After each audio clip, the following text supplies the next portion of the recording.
Okay, so we're going to do a deep dive today, and we're looking at financial crime, but we're going to be looking at it from, like a really human perspective, right? Like Yeah.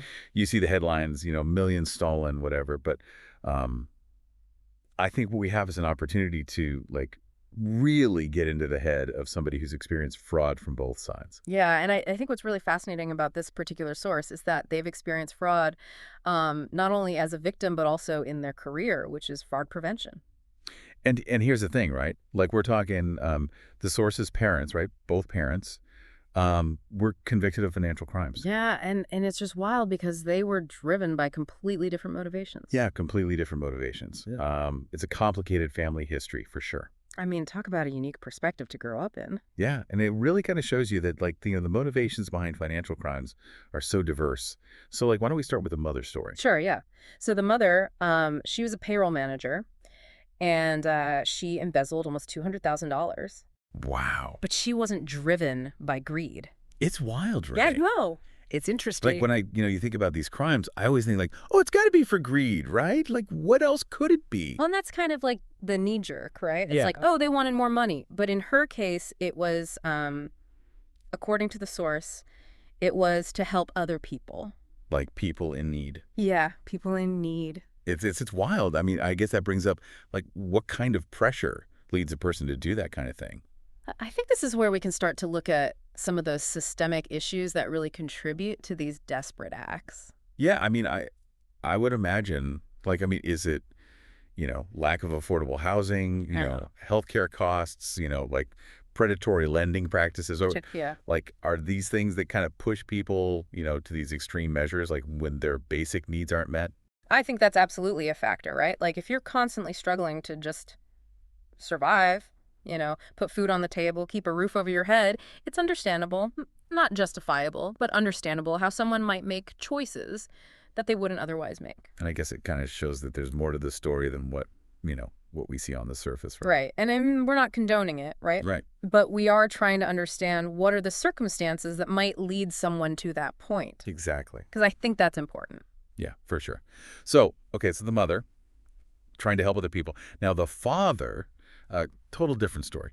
So the father defrauded the IRS, right, of millions, Yeah. and this was purely out of greed. Yeah, totally different. And he was really deep into some anti-government groups. Like, I guess those fringe groups that believe in, like, all sorts of conspiracies and things like that. Yeah. Yeah, and the source mentions that he was really convinced that the government was corrupt, that taxes were theft, all that kind of stuff. And so I guess in his mind, he was justified in what he was doing. Yeah, yeah. Wow. And to, like, hide all this, he was using offshore accounts, right? Right, yeah. I mean, that's pretty common in these kind of financial crimes. They set up bank accounts in countries with really, really strict secrecy laws, so it's harder for authorities to track the money. Yeah. And the source talks about having like a really, fearful childhood filled with instability, right? Mhm. Like constantly moving, like they're on the run. It must be so hard, to grow up like that. Well, like imagine as a kid, like you're being ripped away from your friends, your school, your whole life. Right. And it's your parents doing this to you. Right. And like not fully understanding why. Right. Right.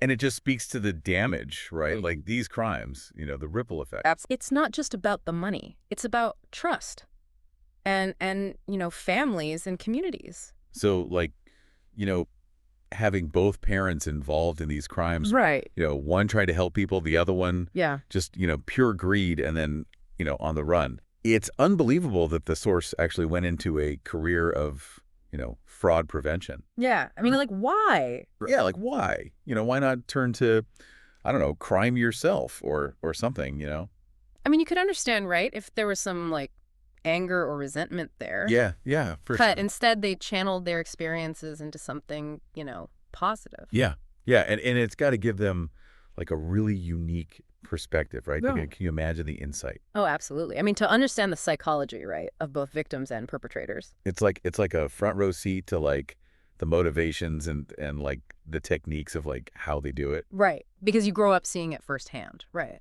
And you see the impact not just on, the victims, but also on, the family of the perpetrator. Do you think that the source's work is more like, focused on punishing those criminals? Or is it more about, like we talked about, like the systemic issues and trying to address those? Well, it's got to be a combination, right? Like, I mean, I'm sure they're working to catch the bad guys, prevent more fraud from happening. But I also think that, like, knowing their background, they've got to be, advocating for, like, better financial literacy programs, maybe stronger social safety nets, or even working within the system, to make changes. I mean, that's really powerful if you think about it, right? It is. Like they're trying to break the cycle, Yeah. right? So other people don't have to go through what they went through. Right. And that's a powerful story, I think, because it shows that you can take even the most difficult past, right? And you can turn it into something good. You can use it to help other people. Yeah, absolutely. So we went from like, a financial crime headline to Yeah. like really understanding the human side of this, right? I mean, what do you think our listeners should take away from this story? I think the most important takeaway is that every case of fraud involves real people, Mhm. right? Yeah. Real people with, their own motivations and their own situations. Yeah, that's really powerful. And whether it's, desperation or greed or even ideology, right? Like Yeah. with the father, we have to understand those motivations if we're going to prevent these crimes from happening again. And I think that leads to a bigger question, right? Is punishing these crimes enough? Or should we be doing more to, address those underlying issues that caused them in the first place? Yeah. Yeah, that's something for all our listeners to think about. Yeah. Wow. That's all the time we have for today. Yeah. Thanks for having me. I enjoyed it. Yeah, absolutely. It's a really fascinating topic. It is. It really is. It really is. All right. See you next time. See you later. Bye. Bye.